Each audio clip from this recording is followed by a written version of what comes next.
Nous sommes avec Charles Sana, fondateur du site Insolentiae. Bonjour Charles. Alors quand on voit le cours de l'or, on peut se demander quand même si s'est passé quelque chose de grave ce week-end ou rien du tout, parce qu'il était habitué à monter ces derniers temps. Là, le mouvement de hausse est quand même à peine perceptible. À quoi peut-on attribuer cela ? Bonjour Aude, bonjour à tous, bonjour à toutes. Eh bien écoutez, non, il y a eu une hausse, Oui. mais suivie d'une baisse. Donc en fait, nous avons eu du plus, du moins, et nous arrivons à du pas grand-chose. Pour résumer la situation, donc l'or a bien joué son rôle de valeur refuge quand les marchés se sont aperçus qu'il y avait des frappes en Iran. Mais après, il s'est passé plein d'autres choses qui expliquent une performance relativement limitée du métal jaune. Et comme quoi, par exemple ? Eh bien, comme par hasard, et au hasard, une forte hausse du dollar. En réalité, J'allais y venir. l'or valeur refuge aujourd'hui pâtit du dollar valeur refuge. Alors, il y a une forme de concurrence dans les valeurs refuges et donc sur un or et un cours du métal jaune qui a déjà beaucoup monté, quand il y a eu les premières frappes en Iran, est quasiment reparti sur ses plus hauts. On a dû s'arrêter à quelque chose comme 5400 dollars l'once, là où on était allé à 5500 dollars l'once. Donc on était quasiment retourné sur les plus hauts.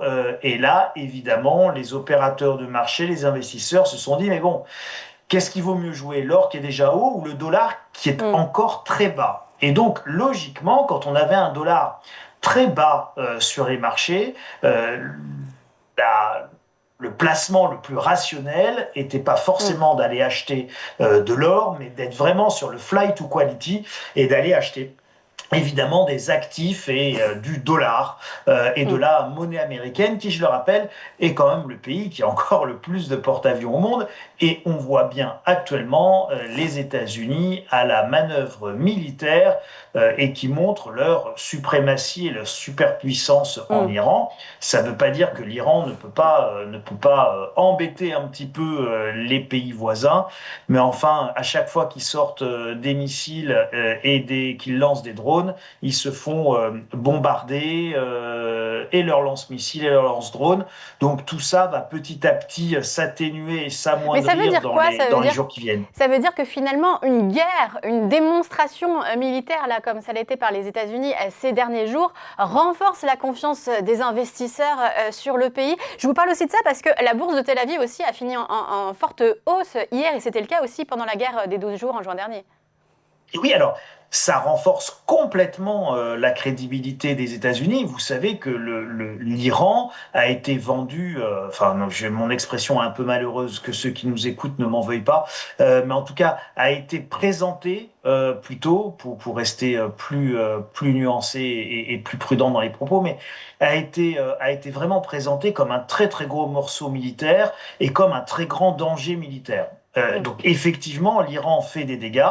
L'Iran, pour le moment, a bloqué le détroit d'Ormuz plus ou moins totalement. Il a pu frapper quelques raffineries, frapper quelques buildings, mais enfin bon, la vie ne s'est pas totalement arrêtée ni en Israël ni à Dubaï.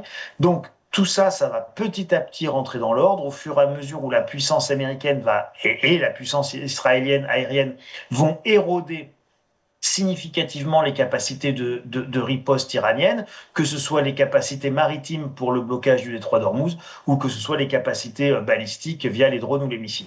Donc, tout ça, évidemment, ça fait quoi? Et c'est le deuxième élément qui explique le fait que l'or ne fait pas grand-chose, c'est que les marchés, pour le moment, Aude, ils continuent à pricer et à jouer le fait que nous serons non pas sur une troisième guerre mondiale, hein, comme le disait l'intervenant précédent, Monsieur Ancel, mais plutôt sur une troisième guerre du Golfe. Bon. Et donc, le risque systémique présenté par une troisième guerre du Golfe ou par une troisième guerre mondiale, c'est évidemment pas du tout le même.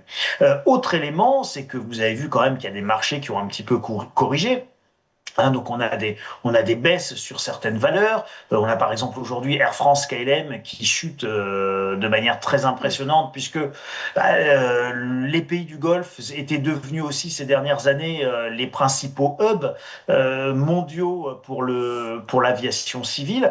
Et donc c'est une vraie une vraie une vraie situation pénalisante pour les compagnies aériennes. Donc, on va Mm. avoir des corrections, évidemment, significatives sur certaines valeurs.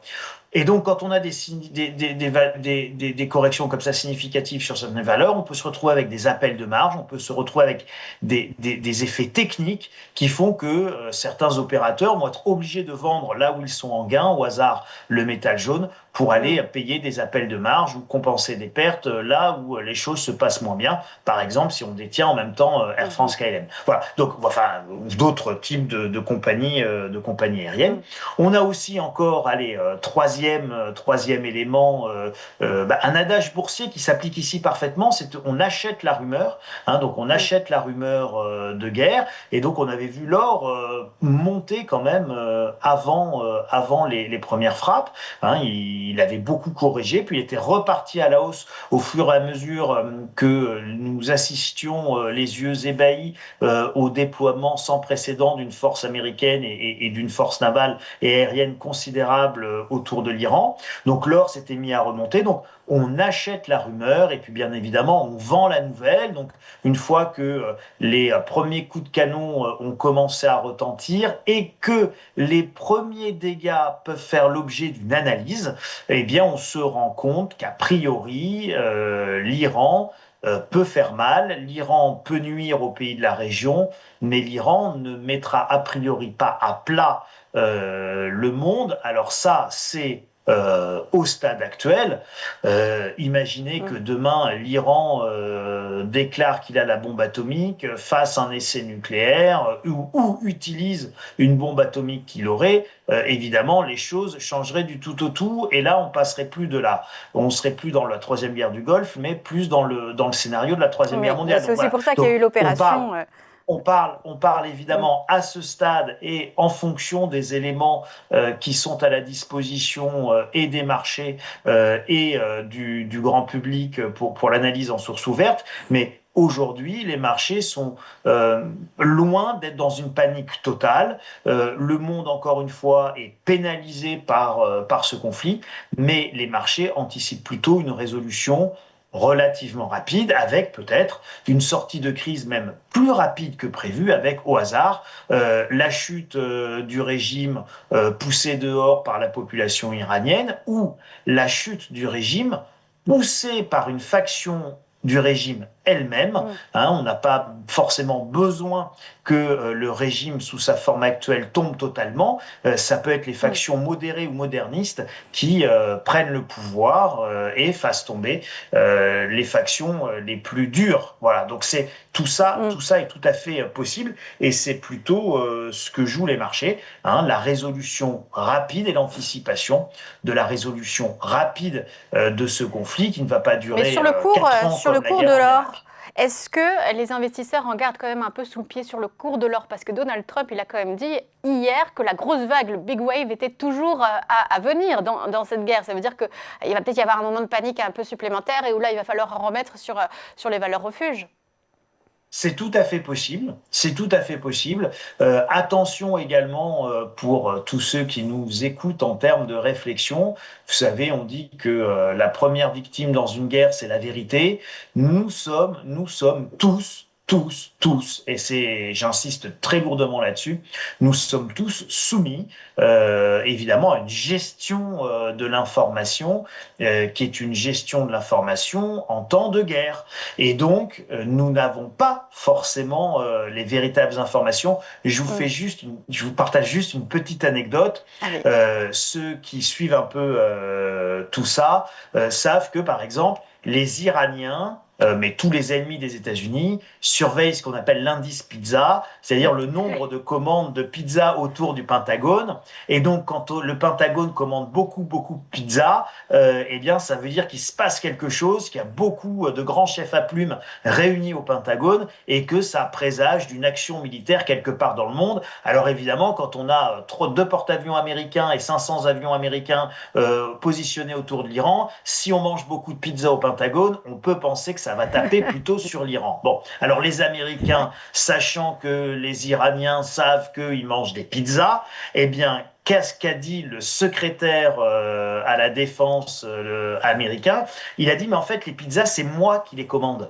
Voilà. Donc, pour perturber les analyses, pour distordre l'information et pour mettre tout ça derrière un brouillard savamment organisé, et bien évidemment, on organise une gestion de l'information qui est conforme aux intérêts militaires. Donc, tout ça, pour dire, voilà, appeler à l'humilité et à la prudence dans la réflexion. Donc, bien évidemment, on peut imaginer plein de scénarios possibles où les choses ne se passent pas si bien que ça et où les marchés vont permuter et passer d'une relative sérénité, je dis bien relative sérénité, à un autre moment d'angoisse paroxystique et là, partir effectivement sur les valeurs refuges et repousser l'or à la hausse.